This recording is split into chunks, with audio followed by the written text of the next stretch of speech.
Esse é o Mundo em Revolução e nós vamos falar sobre a situação na Ucrânia, hoje, dia 22 de outubro de 2023. São 8 horas da manhã aqui no Rio de Janeiro, 2 horas da tarde lá em Kiev, no momento que eu gravo esse vídeo. E os russos ontem fizeram um grande ataque aqui em Kharkiv, atingiram um centro de logística dos Correios, lá da Nova Posta, que é os Correios da Ucrânia, né? Muito triste isso daí, uma instalação totalmente civil, não tinha nada de militar ali, mais uma vez russo causando destruição absolutamente à toa, né? Os ucranianos revidaram, os ucranianos lançaram drones contra Rostov-on-Don, os drones aparentemente foram derrubados pelos russos, parece mais um caso de teste das defesas antiaéreas russas ali na região, e também atingiram mais uma vez a base aérea de Berdyansk. Quem lembra aquela base aérea que foi atingida com ataques alguns dias atrás e que se destruiu? Agora, aliás, isso é outra informação, a contagem estava em 21 helicópteros destruídos, a contagem foi atualizada para 24 helicópteros destruídos. Impressionante realmente a capacidade do ataque de destruição aqui em Berdyansk, mas hoje os ucranianos fizeram outro ataque aqui, foi menor.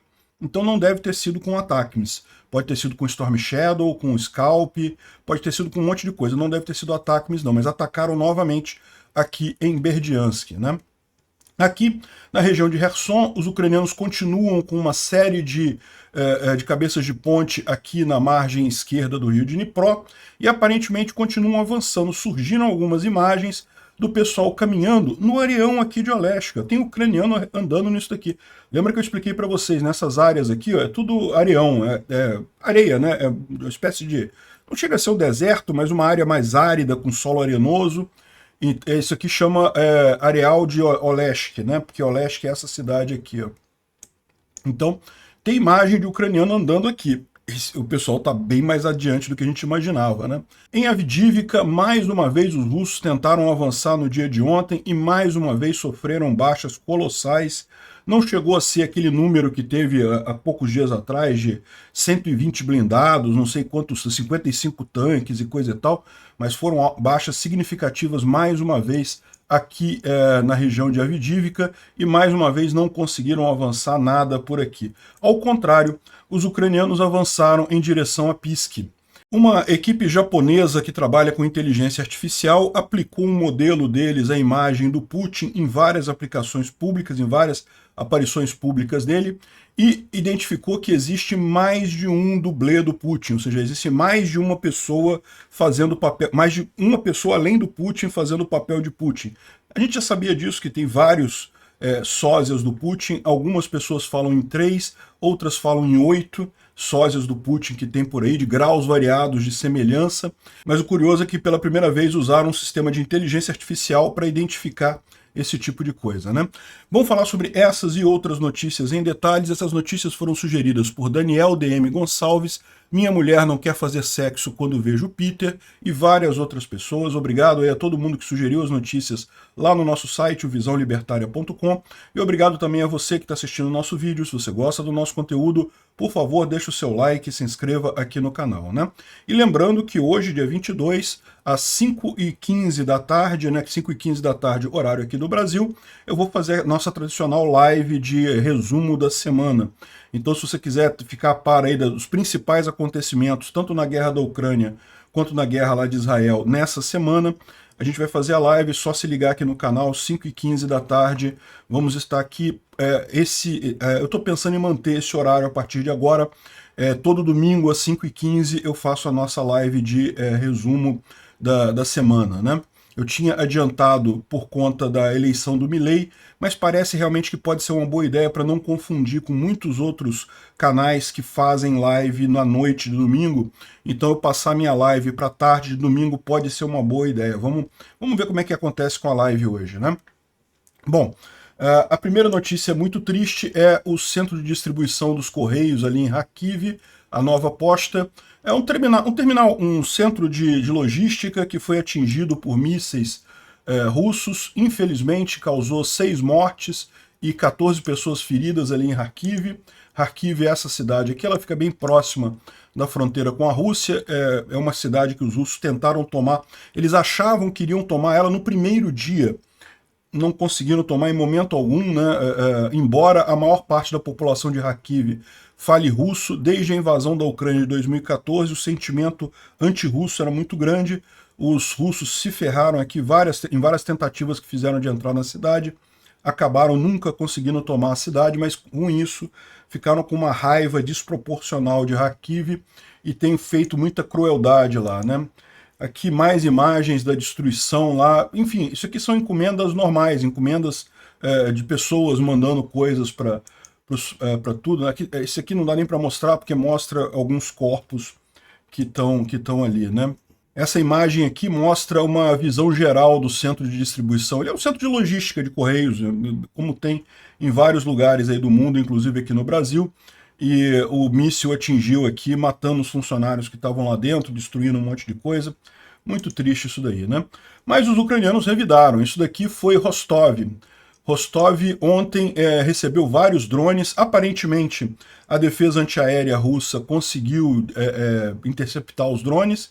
Nenhum dos drones ucranianos atingiu nenhum alvo, mas isso não quer dizer que a operação tenha sido um fracasso, né? Na verdade, já é o segundo dia. Se você falar, anteontem também teve drones ucranianos em Rostov. Ou seja, claramente os ucranianos estão fazendo algum tipo de teste, estão testando as defesas russas ali na região. Isso é normal eles fazerem, quando são poucos assim, né? Foram 2 ou 3 drones só, é tipicamente teste da defesa antiaérea russa ali em Rostov, né? Rostov é essa cidade aqui, ó, essa cidade na Rússia mesmo, e é onde o Putin teve ontem mesmo para conversar com Gerasimov, ele teve aqui em Rostov-on-Don, e a cidade é o centro do Distrito Militar Sul russo, e é o principal quartel-general onde são programadas as atividades russas nessa guerra, né? Então essa foi onde tinha os drones ucranianos aqui testando a defesa antiaérea. Bom, além disso, a gente teve aqui ó, em Berdyansk mais uma bavóvina aqui. Bavóvina é um nome que os ucranianos dão para essas coisas de nuvem de fumaça decorrente de bomba, né? Bavóvina em ucraniano pelo que eu entendi, tá? Eu não sei falar ucraniano, mas o que eu tirei das postagens aqui, ela é uma corruptela, na verdade, da palavra para algodão, né? Aquela flor do algodão se chama bavovnokna, ou alguma coisa assim. Então bavóvina é uma forma, uma corruptela, quase uma piada que eles fazem com essas explosões parecerem um algodão, né? Uma flor de algodão aberta aqui, né? Bom, teve mais bavóvina aqui em Berdyansk, aqui outras imagens da mesma explosão por ali. De novo, foi muito menor do que o ataque do dia 17, que foi o ataque feito com ATACMS, com os mísseis ATACMS novos, que destruiu um monte de helicóptero ali, mas foi no mesmo lugar, foi na mesma base aérea de Berdyansk, aqui Berdyansk, essa cidade ucraniana que está ocupada pelos russos. Esse aeroporto aqui foi o que foi atingido no dia 17 e foi atingido novamente hoje. Por falar no ataque do dia 17, essa daqui é a pista de pouso lá na base aérea de Luhansk. Vocês lembram, além de Berdyansk, no dia 17, os ucranianos também atingiram essa outra base aérea aqui, que é a base aérea de Luhansk, essa basezinha aérea que tem aqui, ó. As duas foram atingidas, né? E aqui agora a gente tem a imagem. Repara como que a pista ficou danificada, né? Um monte de buraco na pista. Cada buraco desses aqui, agora, eles vão precisar consertar isso daqui. Não é que não dê para consertar, dá para consertar isso daqui, não tem muita dificuldade, mas vai dar um trabalho consertar isso daqui. E se a pista ficou assim, imagina os helicópteros, né? Os helicópteros que estão parados aqui provavelmente são agora totalmente danificados, não vão conseguir levantar mais voo, né?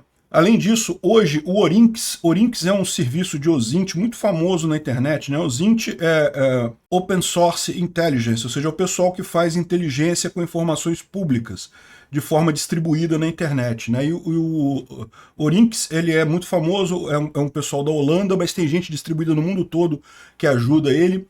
E, enfim, ele acabou de fazer a contagem final dos helicópteros que tem lá.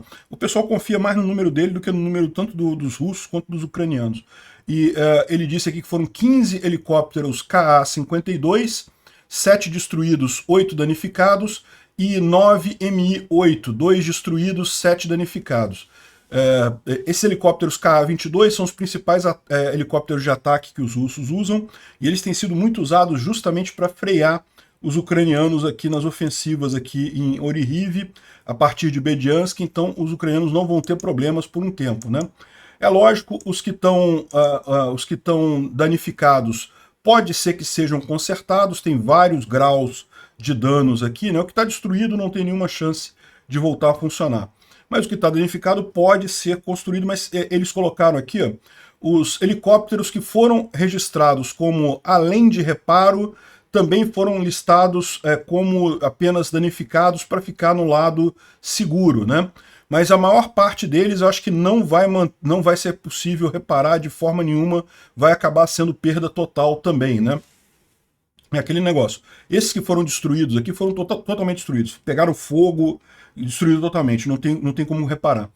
Tem muitos que estão danificados, mas estão tão danificados. A gente mostrou ontem a imagem cheio de furinho, que a chance de reparar aquilo ali é mínima, né? Então também foi perdido. Pode ser que tenha um ou outro que eles consigam, de fato, reparar e voltar a voar com ele, mas vai ser um número muito menor do que esse daqui, né? Bom, também teve um ataque de HIMARS em Donetsk, né? Segundo estão dizendo aqui, o ataque visou o quartel-general do 11º Regimento ali da, entre aspas, República Separatista de Donetsk. Vocês sabem, entre aspas, porque nunca teve movimento separatista ali. Esse negócio todo é um monte de soldado russo, no final das contas, não tem nada de separatismo de Donetsk, né? Enfim, parece que era ali que eles estavam participando ou planejando o assalto russo em Avdiivka, né? Avdiivka, aqui ó, em Donetsk, essa cidade aqui, onde foi aquela explosão com HIMARS, e é onde eles estão planejando o ataque aqui em Avdiivka, mas eu não sei não, eu acho que se fossem os ucranianos eu deixava os russos continuarem planejando esse ataque, porque os russos estão perdendo tanto material aqui, tanto tanque, tanto blindado, que chega a ser até positivo para os ucranianos isso, né? Bom, vamos falar agora sobre a linha de frente, né? O que está acontecendo, e as novidades mais interessantes estão na margem esquerda do rio Dnipro, ali na região de Kherson, o vilarejo de Krink, que fica a oeste de Kozak-Larehy, não, fica a leste de Kozak-Larehy.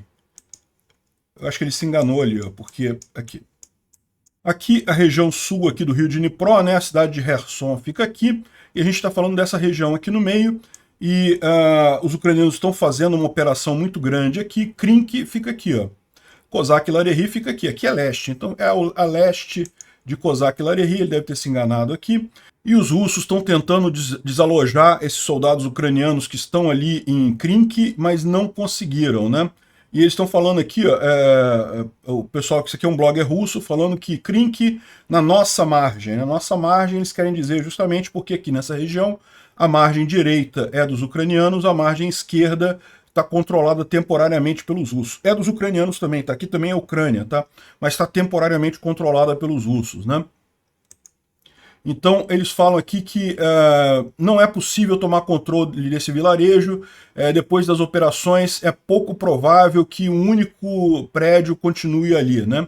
A artilharia e a aviação têm trabalhado nesse ponto por 2 dias. Comunicações e a natureza do terreno complicam a operação.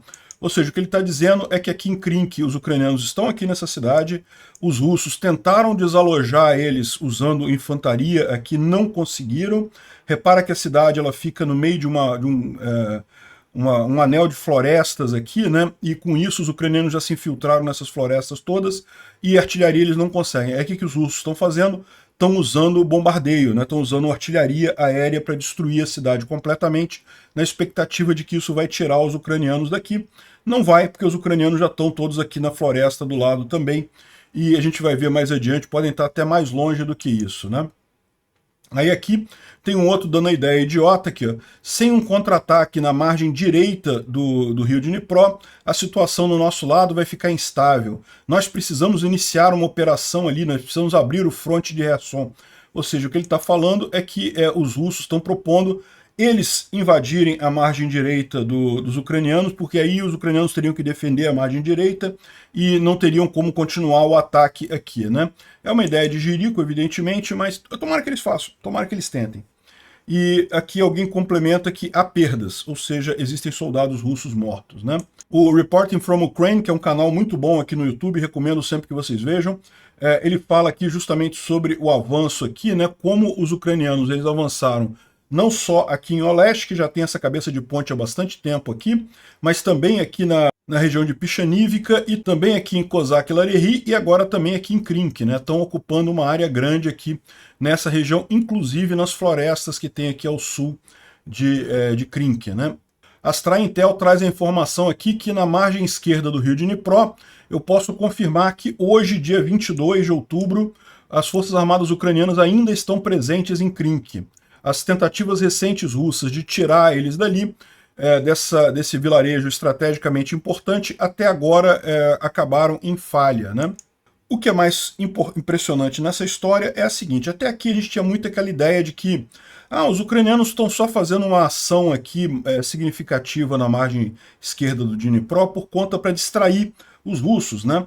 O principal eixo de ataque ucraniano ainda é aqui em Oryhiv, então eles estão fazendo alguma coisa aqui apenas para que os russos desloquem tropas daqui para cá e com isso acabem enfraquecendo as tropas russas aqui em Oryhiv, né? Então podia ser isso, podia ser só uma operação com esse objetivo de diversionismo, né? Essa contraofensiva, uma potencial contraofensiva aqui, é problemática, porque você tem um rio para cruzar, né? Esse rio aqui é muito grande. Então, por mais que você possa fazer pontes temporárias, possa fazer um monte de coisa, é uma situação complicada para fazer uma grande contraofensiva aqui, né? Mesmo que isso tenha começado como uma operação só para distrair os russos ali, o fato é que os ucranianos conseguiram avançar tanto ali na região que eu acho que eles animaram agora a fazer uma coisa ainda maior, né? Então o David D está trazendo aqui, ele é um veterano americano que faz acompanhamento das tropas ali na Ucrânia, e ele está falando aqui que está acontecendo um enorme acúmulo de forças ucranianas na margem direita aqui do Dnipro. 3 brigadas marines, 3 brigadas leves, uma brigada de segurança, uma brigada de operações especiais e uma brigada armada. Ou seja, estão pensando até em atravessar tanques para a margem esquerda aqui nessa região, né? E ele fala aqui, não fique muito preocupado com a falta de blindados, né, de veículos blindados, porque como a artilharia dos ucranianos consegue chegar até 20, 30 quilômetros, e então consegue chegar com os HIMARS até 90 quilômetros, essa artilharia de longo alcance com muita precisão que os ucranianos têm graças aos aliados ocidentais, isso proveria, né, os soldados com capacidade de fogo que compensa a falta de veículos blindados, né? Ou seja, basta eles terem caminhões e rádios que eles conseguem avançar por aqui, né? E é lógico, aquilo que eu falei para vocês, né? Essa região aqui, das areias de Oleshk, né? Esses areais que tem aqui, acabam impedindo também que os russos façam muitas operações por aqui. Eles acabam tendo poucas estradas para caminhar aqui, né? Então, os ucranianos podem tomar essa área aqui. Uma vez tomada essa área aqui, eles já teriam um buffer suficiente para botar pontões aqui, e aí poderiam até atravessar blindados aqui, poderiam fazer realmente uma força de contraofensiva aqui. Evidentemente, até tomar toda essa área aqui, teria que ser soldado a pé, teria que ser infantaria leve, né? E então ele fala aqui também que também os ucranianos têm mais de 200 helicópteros agora. E eles podem usar esses helicópteros para mandar suprimento para o outro lado do rio. Já fizeram isso no passado. A defesa antiaérea pode prover alguma negação para aeronaves russas ali. Ou seja, isso aqui pode ser algo significativo. A gente não sabe se os ucranianos estão fazendo isso, mas pode indicar esse tipo de coisa, né? O Trent Telenko, que é um outro também militar americano, fala que, e mais importante também, é que o principal comandante de drones ucranianos, o Madyar, ele já esteve em Bakhmut, já esteve em Avdiivka, agora, meu amigo, ele está aqui em Kherson. Ele está sempre onde é o foco ucraniano, então aparentemente o foco vai ser por aqui mesmo. Com drones FPV também eles conseguem uma vantagem muito grande sobre os russos aqui na região, né? Então, eu não sei não, não dá para bater o martelo para ter certeza, mas eu acho que a gente está vendo aqui, de fato, a preparação para a grande ofensiva ucraniana aqui em Kherson, hein? A Astraia até falou, ela mostrou uma mensagem meio críptica aqui de um soldado ucraniano falando sobre a situação lá em Kherson, né?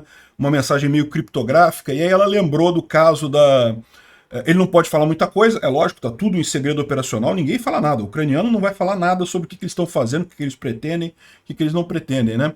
E daí ele falou, aliás, ela não sei, né? Porque esse negócio da internet é complicado, né? Usa um avatar de mulher.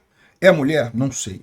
Mas, no final das contas, ela disse que ela botou um som, uma música francesa que foi usada no desembarque da Normandia, né?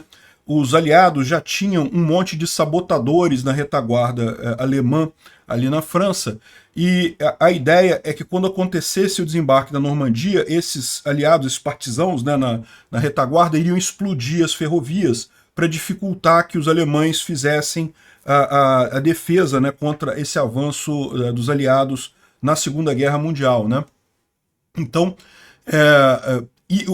o sinal combinado era essa música, e de fato, em determinado momento, poucos dias antes do dia D, né, ou poucas horas antes do dia D, houve essa música na BBC, a BBC transmitiu um negócio, e o cara da BBC falou nessa música, esse era o sinal para os partisãos que estavam ali na França explodirem as rodovias, né? Porque rodovia é aquele negócio, você explode, o pessoal consegue consertar relativamente rápido. Então você tem que explodir ela no dia que está tendo o ataque, ou no momento que está tendo o ataque, para ser efetivo. Tudo bem, eles vão consertar, mas aí até consertarem a ferrovia, você já avançou e eles não conseguiram usar ela durante aquele período crucial, né?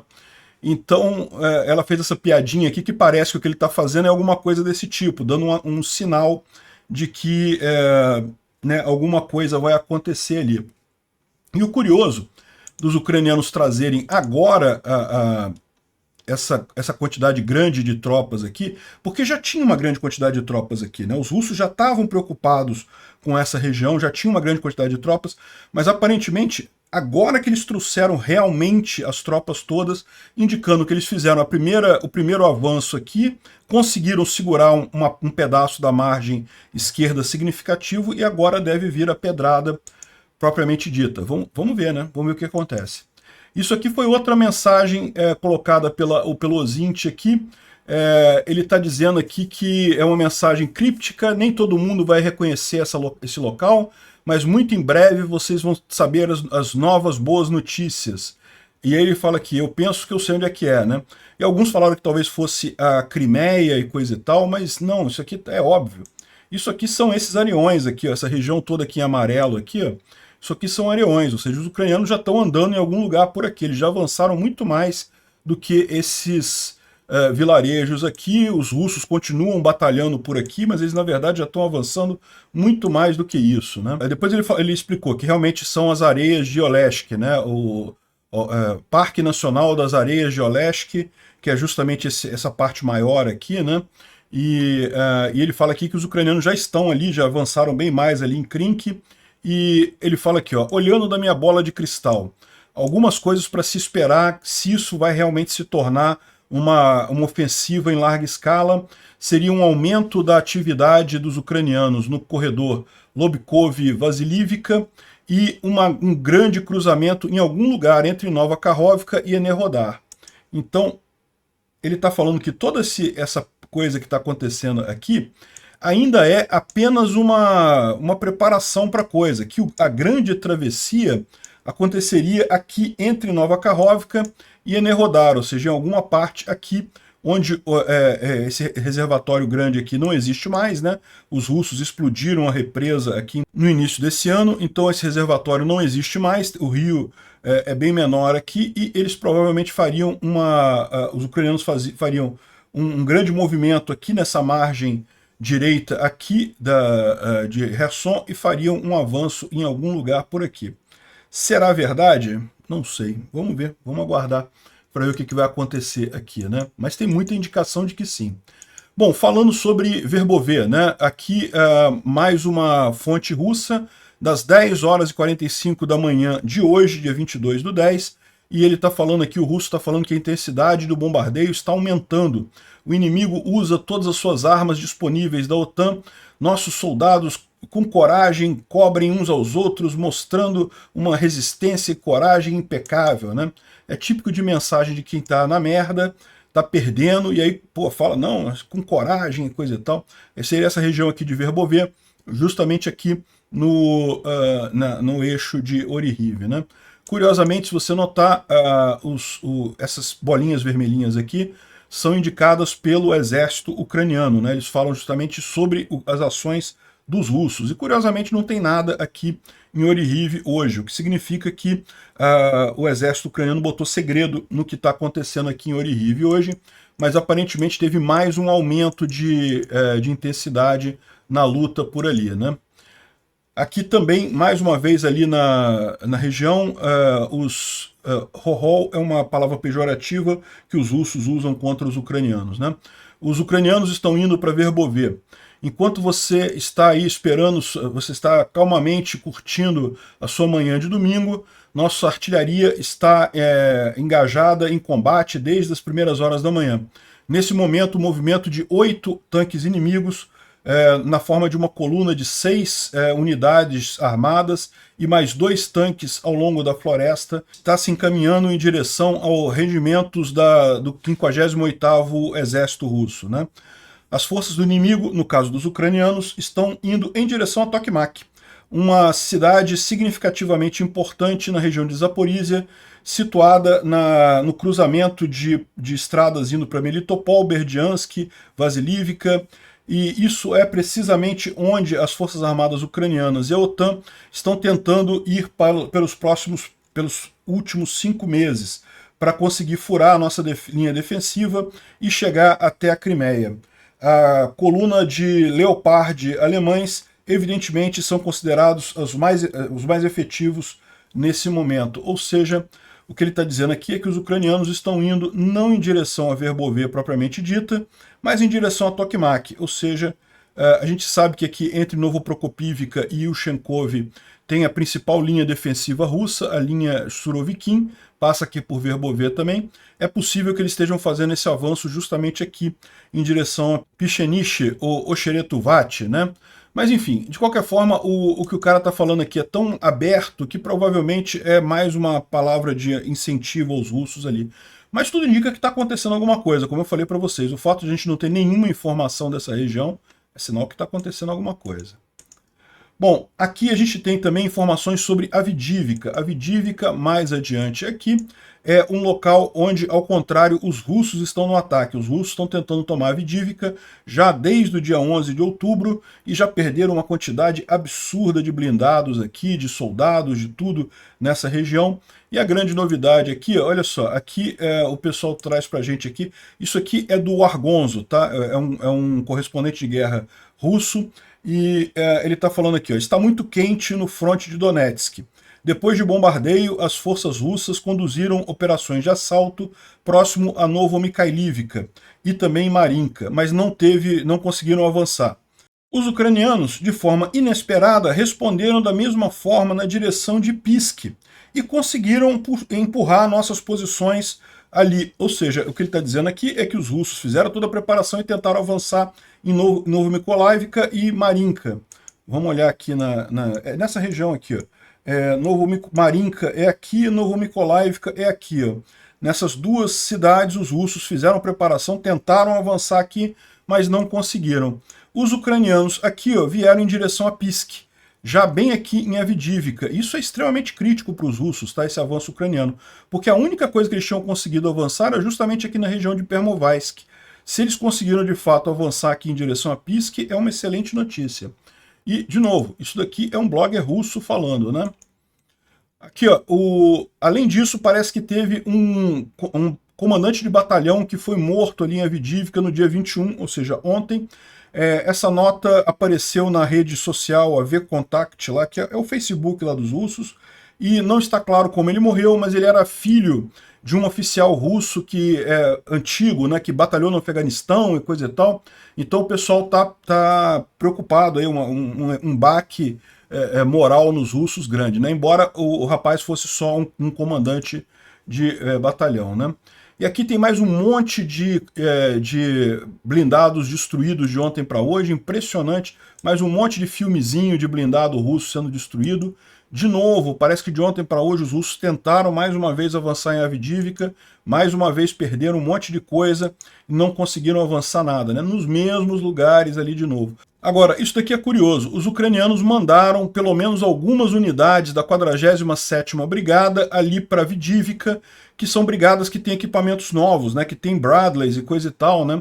Então, é um desenvolvimento interessante. Os ucranianos agora mandaram uma operação um pouco mais sensível para lá, né? É possível imaginar aquele negócio. Os russos estão jogando fora um monte de equipamento, mas os ucranianos que estão lá estão sofrendo também, né? Não é difícil você segurar esse monte de equipamento que eles estão indo lá. Então, de repente, os ucranianos precisaram mandar algum reforço lá para Avdivka depois desse tempo todo, né?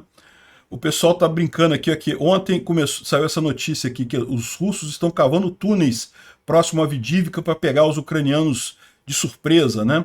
E a Mira de Kiev está falando aqui que eles acabaram de usar todas as táticas da Segunda Guerra Mundial e agora começaram a usar táticas da Primeira Guerra Mundial, né? Realmente impressionante. Bom, como a gente falou, teve mais aqui quase 1000 mortos russos de ontem para hoje, 20 tanques, 19 outros blindados, enfim. Não foi tão grande o número de perdas quando aconteceu, coisa de 2 dias atrás, esse reforço na ofensiva de Avdivka, mas foi ainda uma perda considerável hoje, né? Muita coisa perdida pelos russos ali também. Bom, finalmente em Klishivka a gente tem umas imagens aqui dos ucranianos depois da linha de trem, né? Klishivka é um pouco mais acima aqui também, é na região de Bakhmut, e vocês sabem, aqui a linha de trem é a divisa, vamos dizer assim, entre as posições ucranianas e as posições russas, né? E aqui, segundo diz o pessoal, isso aqui são ucranianos fazendo operações do lado de lá da linha de trem, ou seja, os ucranianos, a gente sabe que eles já ultrapassaram a linha de trem já tem algum tempo, né? Mas é a primeira evidência que eles colocam aqui, evidência de vídeo disso, né? O Instituto para o Estudo da Guerra fala aqui sobre a ofensiva ali em Avdivka, a ofensiva russa em Avdivka, que continua com muita perda de pessoal e equipamento, mas não avançou nada. Fala também sobre a questão que os russos não conseguem tirar os ucranianos ali da margem esquerda do Oblast de Kherson, ali no Dnipro, que a gente falou. E ele traz uma outra informação interessante aqui. Um deputado da Duma da cidade de Moscou, ou seja, da Câmara de Vereadores lá de Moscou, né? Um vereador, portanto, ele teria publicado no Telegram dele uma imagem em que entregava onde ficava a planta de defesa de produção aérea, né? De mísseis antiaéreos, né? Então, no dia 21 de outubro, ele teria feito uma postagem nas redes sociais dele que entregava a posição dessa planta e ele vai ser agora processado por isso, né? Os ucranianos devem estar já fazendo a preparação para atingir isso daí, porque evidentemente é uma excelente oportunidade, né? Esse vídeo aqui está circulando aí nas redes sociais, mas é um vídeo antigo, tá, gente? Não é vídeo novo, não. É só para demonstrar como é que está a situação da economia russa com esse míssil aqui. Olha que bacana. Ih, não foi. Engraçado. Aqui uma outra imagem de uma base que está sendo usada pelos russos lá na Crimeia. O Atesh é um grupo de partisãos ucranianos, né, que trabalham ali na Crimeia e mostraram aqui essa grande base aqui com um monte de soldado russo, alguns carros aqui de oficiais russos, soldados guardando, ou seja, deve ter alguma coisa russa nessa localidade aqui perto de Jankoy, ali na Crimeia, né? Bom, isso daqui é uma coisa bem curiosa, não é uma curiosidade no final das contas. A gente sabe que o Putin usa sósias, isso já está mais do que provado, já fizeram um monte de análise. O pessoal já até estabeleceu que tem os 3 que ele usa mais e tem mais uns outros que ele usa em situações especiais e coisa e tal. Ele tem um grupo de sósias do Putin, né? E esses japoneses usaram inteligência artificial em várias imagens do Putin e chegaram à conclusão que ele tem mais de um sósia. Pô, mais de um sósia é fácil, a gente sabe que tem 3 pelo menos. Enfim, e aí ele fala que usando reconhecimento facial aumentado, né, comparação de voz, movimentos corporais e coisa e tal, eles chegaram a essa evidência, que não apenas ele tem um sósia, mas tem mais de um sósia. E tem pronunciações, discrepâncias em pronunciação, esse tipo de coisa. Pois é, a gente sabe disso já, e não é nenhuma grande novidade, né? Já tem até um monte de gente que estuda isso, né? Bom, para você ver o estado dos BRICS, né? Os BRICS, tem gente que acredita nesse troço, eu não consigo entender isso, né? Aqui, ó, a Rússia e a Índia estão brigando sobre as compras de óleo, né? A Índia tem comprado muito óleo da Rússia. A Rússia quer que a Índia compre o seu óleo usando yuan, porque eles já estão com muitas rúpias e não conseguem fazer nada com as rúpias, né? É o que eu falo para vocês, que esse problema, né? O pessoal tem essa ideia de que, não, vamos usar o real para comprar óleo. Beleza, se o outro lado quiser aceitar também, não tem problema nenhum, você pode fazer comércio usando qualquer moeda, não é obrigatório usar dólar, não é isso. A questão é que o dólar, você sabe que se você, em qualquer lugar do mundo, o dólar é aceito. Qualquer lugar do mundo, literalmente. O yuan é aceito na China. Pode ser aceito em alguns outros lugares, a Rússia está aceitando, a Índia pode ser que aceite também. Mas na prática você fica restrito, você passa a ter uma moeda que você não pode usar em qualquer lugar, pode usar só em alguns lugares. É lógico que todo mundo vai preferir a moeda que você pode usar em qualquer lugar, né? E por que o yuan não pode ser essa moeda que todo mundo vai usar em todos os lugares? Por um motivo muito simples, porque a China é imprevisível, uma ditadura. Hoje, com Xi Jinping lá, enquanto Xi Jinping estiver lá, ok, você pode imaginar que a política econômica da China vai manter mais ou menos o que ela vem fazendo agora. Mas e quando o Xi Jinping cair? E quando vier outra pessoa? Como é que vai ser isso daí? Então você tem uma instabilidade muito grande, né?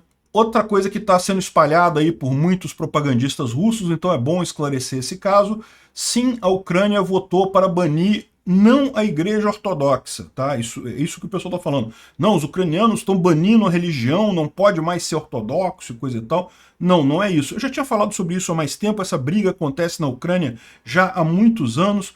Qual que é a história? A religião ortodoxa, ela, ao contrário da católica, a católica você tem o Papa, né, e todos os padres no mundo inteiro, os padres católicos, são ligados ao Papa, né? Na religião ortodoxa você não tem isso, você tem os patriarcas. Então você tem 7 ou 8 patriarcados, né? O de Constantinopla, o de Moscou, de não sei aonde. Então tem 7 ou 8 patriarcados no mundo. E aí cada um deles é independente dos outros, né? E o que acontece com a Ucrânia? A Ucrânia, até pouco tempo atrás, a Igreja Ortodoxa na Ucrânia, ela respondia ao Patriarcado de Moscou. E, por óbvio, a Ucrânia, que já vem brigando com a Rússia há muito tempo, queria mudar isso. Então foi criado o Patriarcado da Ucrânia. Se não me engano, 2018, 2019, alguma coisa assim. Foi criado o Patriarcado de Kiev. E já foi aceito por todos os outros patriarcas, já aceitaram esse Patriarcado de Kiev, menos o Patriarcado de Moscou, que não aceita o Patriarcado de Kiev. Então a situação é essa. Dentro da Ucrânia tem um monte de igreja ortodoxa. Vai continuar sendo, não vai mudar a igreja, não vai ser proibido religião, nada disso. A questão é, os ucranianos querem que as igrejas na Ucrânia mudem do Patriarcado de Moscou para o Patriarcado de Kiev, ou para qualquer outro patriarcado, na verdade. O que eles não querem é o Patriarcado de Moscou, porque inclusive tem um monte de denúncia de ser usado para espionagem e para operações especiais na Ucrânia. Então é isso que eles estão votando aqui. Eles não estão banindo a Igreja Ortodoxa. Eles estão banindo o Patriarcado de Moscou na Igreja Ortodoxa Ucraniana, né? E isso eu posso garantir para vocês que é mesmo uma coisa de disputa ali, tá? Entre ucranianos mesmo. Tem muitos ucranianos que, por questão de tradição e coisa e tal, ainda preferem o Patriarcado de Moscou, né? Não que sejam favoráveis à Rússia, mas preferem o Patriarcado de Moscou. Então tem uma disputa ali. Eu visitei a Pechersky Lavra, lá em Kiev, e no momento que eu estava entrando lá para passear, estava tendo discussão entre ucranianos na frente da Lavra sobre essa situação, e uma mulher gritando, e aí teve que chamar a polícia. É uma situação que é meio delicada mesmo, essa coisa, mas parece que o país como um todo decidiu que vai sair do Patriarcado de Moscou, vai migrar para o Patriarcado de Kiev, ou para qualquer outro patriarcado. Tá? Eles podem ir para o Patriarcado de Constantinopla, de Antioque, tem um monte de outros patriarcados ali. Obrigado por assistir o vídeo até o final. Se gostou do conteúdo, não esqueça de deixar o seu like, isso ajuda o canal a crescer e a chegar para mais gente. Se não gostou, deixe o dislike e explique nos comentários como podemos melhorar. Comente também sugestões de temas que podemos trazer por aqui. Comentários insultuosos ou defendendo ditaduras e criminosos de guerra serão sumariamente bloqueados. Agradeço a compreensão. Se ainda não é inscrito no canal, considere se inscrever clicando no botão inscrever-se abaixo e marcando a campainha para todos os avisos. Se quiser ajudar o canal, veja no nosso site como você pode fazer isso.